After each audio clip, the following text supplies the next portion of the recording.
ఇక పార్లమెంట్ ఉభయ సభలు రేపటికి వాయిదా పడ్డాయి. రెండో రోజు పార్లమెంట్లో విపక్షాల ఆందోళనలు కొనసాగాయి. బీహార్ ఓటర్ల జాబితా సవరణపై చర్చకు విపక్షాలు పట్టుబట్టగా ఉభయ సభలు ఆందోళనలతో దద్దరిల్లాయి. పార్లమెంట్ ఆవరణలోనూ ఇండియా కూటమి ఎంపీల ధర్నా కూడా చేశారు. బీహార్లో ఎస్ఐఆర్ ముసుగులో ఓట్ల తొలగింపు సరికాదని కాంగ్రెస్ అగ్రనేత రాహుల్ గాంధీ అభిప్రాయపడ్డారు. రాజ్యాంగ వ్యతిరేక శక్తులపై పోరాడతామన్నారు. మరోవైపు ఉపరాష్ట్రపతి జగదీప్ ధన్కర్ రాజీనామాకు ఉపరాష్ట్రపతి ముర్ము ఆమోదం తెలిపారు. ముందుగా ఉభయ సభల వాయిదా గురించి పూర్తి సమాచారాన్ని తెలుసుకుందాం. నేషనల్ బ్యూరో చీఫ్ కళ పూర్తి సమాచారం అందిస్తారు. కళ,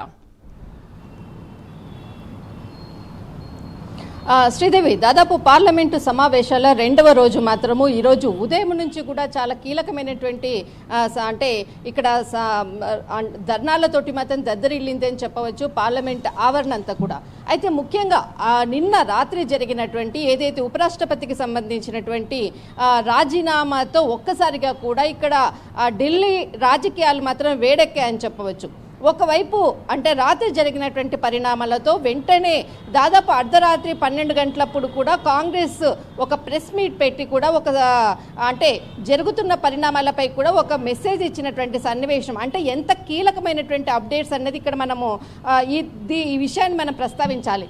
అయితే ఈరోజు ఉదయం దాదాపు మనకు 11 గంటలకు సభ అండ్ ఏదైతే మనకు లోక్సభ కానీ రాజ్యసభ కానీ రెండు కూడా ప్రారంభమయ్యేటటువంటి సమయం. కానీ అంతకన్నా ముందుగా మనకు పార్లమెంట్ ఆవరణలో జరుగుతున్నటువంటి సన్నివేశాలకు మాత్రము ఖచ్చితంగా ఉదయము 8 గంటల సమయంలోనే ఇక్కడ కేంద్ర మంత్రులు ముగ్గురు ప్రత్యేకంగా కూడా క్లోజ్ డోర్లో సమావేశమైనట్లు కూడా మనకు సమాచారం అందింది. అయితే ముఖ్యంగా ఏదైతే కేంద్ర మంత్రి రాజ్నాథ్ సింగ్, తర్వాత ఇక్కడ కేంద్ర మంత్రి జైశంకర్, మరి ఏదైతే మరొకరు అంటే కొద్దిసేపటి తర్వాత మొట్టమొదట వీళ్ళిద్దరూ మాట్లాడుకున్న తర్వాత మరి కొంతసేపటి తర్వాత జేపీ నడ్డా కూడా ఈ సమావేశంలో జాయిన్ అయ్యారు. తర్వాత మనకు 10:30 సమయంలో అంటే 10 గంటలకు సమయంలో ఆ టైంలో ఏదైతే కేంద్ర మంత్రి అమిత్ షా కూడా రావడం జరిగింది. అంటే ఈ మార్నింగ్ జరిగినటువంటి పరిణామము ఇక్కడ చాలా కీలకమైనటువంటి అప్డేటు. మార్నింగ్ అంటే రాత్రి జరిగినటువంటి ఏదైతే సమావేశం ఉందో ఆ సమావేశం అనంతరము మార్నింగ్ కేంద్ర మంత్రులు ప్రత్యేకంగా సమావేశమయ్యారు. అనంతరము దాదాపు మనకు 9:30 నుంచి 10 గంటల సమయంలో ఏదైతే మనకు మకర ద్వార అంటే పార్లమెంట్కి బయట ఉండేటటువంటి ఏదైతే కూడా వాళ్ళు ఏదైతే ప్రొటెస్ట్ చేయాలనుకున్నటువంటిది ఒక ప్లేస్ ఉంటుంది. ఎందుకంటే ఒక ప్రోటోకాల్ ఉంటుంది పార్లమెంట్కి. ఖచ్చితంగా లోపల ఎటువంటిది కూడా ఫ్లగ్ ఆర్ట్స్ పట్టుకొని నినాదాలు చేయడానికి కూడా వీలు ఉండేటటువంటిది రూల్స్ ఉండదు.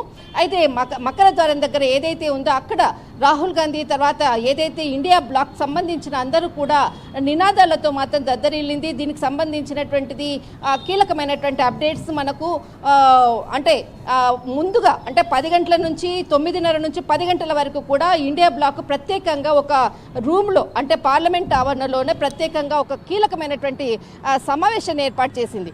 అంటే ముఖ్యంగా రాత్రి జరిగినటువంటి పరిణామాలు ఇప్పుడు ప్రస్తుతము మనము ఏ విధంగా ముందు పార్లమెంట్లో మాట్లాడాలి అన్నటువంటి సిచ్యువేషన్కి అకార్డింగ్గా ఇక్కడ అంతా కూడా ఒక ప్రత్యేకమైనటువంటి సమావేశాన్ని ఏర్పాటు చేశారు.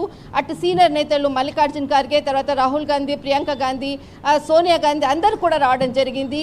ఇండియా బ్లాక్లో ఉన్నటువంటి అన్ని పార్టీల నేతలు కూడా దాదాపు 40 నిమిషాల పాటు ప్రత్యేక సమావేశం చేశారు.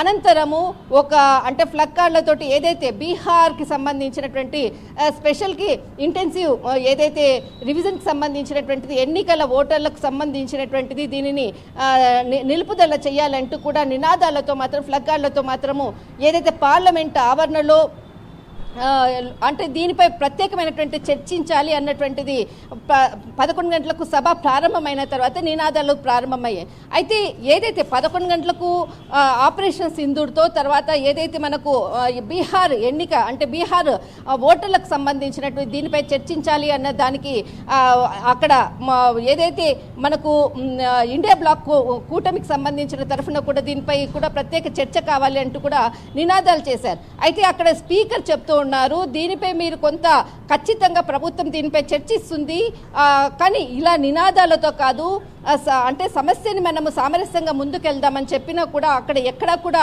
ఇటు ఇండియా బ్లాక్ వాళ్ళు కూడా ఎక్కడ వినలేదు. నినాదాలతో హోరెత్తించడంతో అంటే ఉదయం 11 గంటలకు ప్రారంభమైనటువంటి ఏదైతే సభ 12 గంటల వరకు కూడా మరి వాయిదా పడ్డది. తర్వాత 12 తర్వాత కూడా ఇది అంటే ముందుకు వెళ్ళినట్లు అంటే ఈ విధంగానే పార్లమెంటు ఉదయం నుంచి కూడా ఇప్పటి వరకు కూడా దాదాపు 3 3 సార్లు వాయిదా పడి రేపటికి మనకు మరొకసారి పోస్ట్ పోన్ కావడం జరిగింది. శ్రీదేవి రైట్ కదా 1 మినిట్. మరోవైపు ఉపరాష్ట్రపతి జగదీప్ ధన్ఖడ్ రాజీనామాకు రాష్ట్రపతి ముర్ము ఆమోదం తెలిపారు. ఈ మేరకు రాష్ట్రపతి కార్యాలయం గెజిట్ విడుదల చేసింది. ఇక జగదీప్ ధన్ఖడ్ రాజీనామాపై ప్రధాని మోదీ ఎక్స్ వేదికగా స్పందించారు. ధన్ఖడ్ రాజకీయ జీవితంలో అంకిత భావంతో దేశానికి సేవలు అందించారని ట్వీట్లో పేర్కొన్నారు. ధన్ఖడ్ మంచి ఆరోగ్యం కలగాలని ప్రధాని మోదీ ఆకాంక్షించారు. ఇక్కడ ఏంటి అసలు ఇవాళ ఉపరాష్ట్రపతి రాజీనామాను ఏ విధంగా ఆమోదించారు, అసలు ఎక్స్లో ఏమని పేర్కొన్నారు ప్రధాని? ముఖ్యంగా అంటే జగదీప్ ధన్ఖడ్కు ఏదైతే కీలకమైనటువంటి అప్డేట్, రాత్రి ఉపరాష్ట్రపతి రాజీనామా లేఖతో ఒక్కసారిగా కూడా నిన్నంతా కూడా సభలో మాత్రం చాలా యాక్టివ్గా పార్టిసిపేట్ చేశారు. ఏదైతే బిజినెస్ అడ్వైజ్ కమిటీకి సంబంధించినటువంటి ఈరోజు 12 గంటలకు అంటే ఈరోజు మనకు 1 గంటకు జరగాల్సినటువంటి ఏదైతే అడ్వైజ్ కమిటీకి సంబంధించినటువంటిది కూడా ఉన్నది. కానీ ముఖ్యంగా ఆ కమిటీ ఏదైతే ఈరోజు జగదీప్ ధన్ఖడ్ మొత్తం అంతా కూడా రాజీనామా చేయడంతో ఈ రోజు జరిగేటటువంటి కార్యక్రమాన్ని రేపటికి పోస్ట్ పోన్ చేయడం జరిగింది. అదొకటి. రెండవది, ఏదైతే ధన్ఖడ్ రాజీనామా అన్నది మాత్రం ఒక్కసారిగా కూడా రాజకీయ ప్రకంపనలు సృష్టించిందని చెప్పవచ్చు. పార్లమెంట్ అంతా కూడా అసలు ఇది అనారోగ్యమైనటువంటి కారణాలతోటే రాజీనామా చేశాడా, దీని వెనకాల ఇంకా ఏదైనా ఉందా అన్న దాంతో ఇక్కడ ప్రతిపక్ష ఇండియా బ్లాక్ ఆలోచిస్తుంది. దానికి తగ్గట్టుగానే కూడా విమర్శలు చేస్తున్నటువంటిది మనం చూస్తూనే ఉన్నాం నిన్న రాత్రి నుంచి ఇప్పటి వరకు కూడా. దీని కొరకు ప్రత్యేకంగా కూడా ఎక్కడా కూడా కాంగ్రెస్కి సంబంధించినటువంటి నిరసనలు చేయకుండా ముందస్తుగానే హై సెక్యూరిటీని కూడా ఏర్పాటు చేసినటువంటి పరిస్థితి ఢిల్లీలో ఉంది. అయితే ఇక్కడ మనకు జగదీప్ ధన్ఖడ్కి చేసినటువంటి రాజీనామా పర్వం అంటే దాదాపు జరుగుతున్న పరిణామాలపై మనకు గత కొన్ని రోజుల నుంచి దాదాపు మనకు ఒక 15 రోజుల నుంచి కూడా అందుతున్నటువంటి ఏదైతే మార్నింగ్ మనము ఎక్స్క్లూజివ్గా కొన్ని అప్డేట్స్ తీసుకోవడం జరిగింది. ఏదైతే అంటే ఈరోజు మనకి పార్లమెంట్ సమావేశాలు నిన్న ప్రారంభమయ్యాయి. దీనికన్నా ముందుగా ఒక వారం రోజుల క్రితము సీనియర్ పార్లమెంటుకు సంబంధించినటువంటి కొంతమంది జర్నలిస్టులకి ప్రత్యేకమైనటువంటి విందు ఇవ్వడం జరిగింది ఉపరాష్ట్రపతి.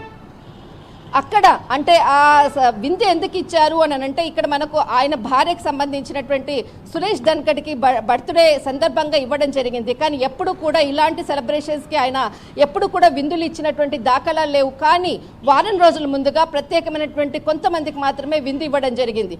అయితే ఏదైతే 14వ తేదీ నుంచి 19వ తేదీ వరకు కూడా ఆయన ఎక్కువ కూడా కృష్ణ భగవాన్కి సంబంధించినటువంటి ఎక్కువ కూడా పూజలు చేసేటటువంటి వ్యక్తి. దీని కొరకు ప్రత్యేకంగా మధురలో కూడా ప్రత్యేకమైనటువంటి ప్రార్థనలు చేసే విధంగా కూడా అంటే ఒక భగవద్గీతకు సంబంధించినటువంటి కార్యక్రమాలను కూడా ఏర్పాటు చేసుకున్నాడు. కానీ ఈ సమయంలో అక్కడికి వెళ్ళలేదు. అంటే తను ముందుగానే ఇలా రాజీనామా చేస్తున్నాను అన్నటువంటిది ఒక అంటే ఈ విధమైనటువంటి భావనతో ముందు ఉన్నాడా, దీనికి సంబంధించినటువంటి ఆ విధంగా పార్టీ ఇవ్వడము, ఈ విధంగా టెంపుల్స్కి సంబంధించినటువంటిది వెళ్ళడము. తర్వాత ఏదైతే మనకు వారం రోజుల ముందుగా ఒక జేఎన్యూకు సంబంధించినటువంటి సమావేశంలో అంటే స్టూడెంట్స్కి సంబంధించిన భగవంతుడు నాకు అనుకరిస్తే నేను 27 వరకు కూడా 2027 వరకు కూడా నేను పదవిలో ఉంటాను అన్నటువంటి కీలక వ్యాఖ్యలు చేశారు. ఎందుకు అంటే ఇలాంటి వ్యాఖ్యలు చేయడం వెనుక కారణం ఏంటి అంటే ముందుగానే డిసైడ్ అయ్యాడా ఈ విధంగా రాజీనామా చేయాలనుకున్నటువంటిది? ఇక్కడ ఈ విధమైనటువంటి కొన్ని ప్రశ్నలు, ఈ ప్రశ్నలకు జవాబులు ఎవరు చెప్పలేరు. అయితే ముఖ్యంగా మనకు అందుతున్నటువంటి ఏదైతే సోర్సెస్ ద్వారా ఈ సమాచారాన్ని ఇక్కడ చెప్పడం జరిగింది. అయితే ఏదైతే ఇప్పుడు వినిపిస్తున్నటువంటి ఏదైతే మనకు జగదీప్ ధన్ఖడ్కి సంబంధించినటువంటి అప్డేట్స్లో మాత్రము ఆయన స్థానంలో మనకు ఏదైతే అక్కడే అంటే దానికి సంబంధించినటువంటి హర్వంశ్ నారాయణ్ సింగ్ ఇప్పుడు ఈరోజు ఆయన స్థానంలో చైర్మన్గా ఉండి అక్కడ సభను ఈరోజు ఆయన నిర్వహించడం జరిగింది. బిజినెస్ అడ్వైజరీ కమిటీకి రేపు 12:30కి దాన్ని పోస్ట్ పోవడం జరిగింది. దీనిపై కూడా అంటే ముఖ్యంగా చాలామంది కూడా ఏదైతే ఈయన వెనకాల ఏదో అంటే ఈయన రాజీనామా వెనకాల ప్రత్యేకమైనటువంటి కారణాలు ఉన్నాయనేసి అందరూ కూడా ప్రతి ఒక్కరు కూడా ఈయనకి మాట్లాడుతున్నటువంటి సందర్భం. కానీ ఈ పరిణామాలన్నిటిని చూస్తే ఎక్కడ కూడా ఈరోజు కూడా ఈరోజు కూడా పార్లమెంట్కి కూడా కొన్ని రాకపోవడము, తర్వాత దీనికి సంబంధించినటువంటి రాష్ట్రపతి కూడా ఆమోద ముద్ర వేయడము, మొత్తము మధ్యాహ్నం వరకు కూడా మొత్తం పూర్తయినటువంటి సందర్భం. మరి ఎవరు నెక్స్ట్ ఉపరాష్ట్రపతి అన్నది మాత్రము చాలా కీలకమైనటువంటి అప్డేట్స్ కూడా మనకు అందుతూ ఉన్నాయి.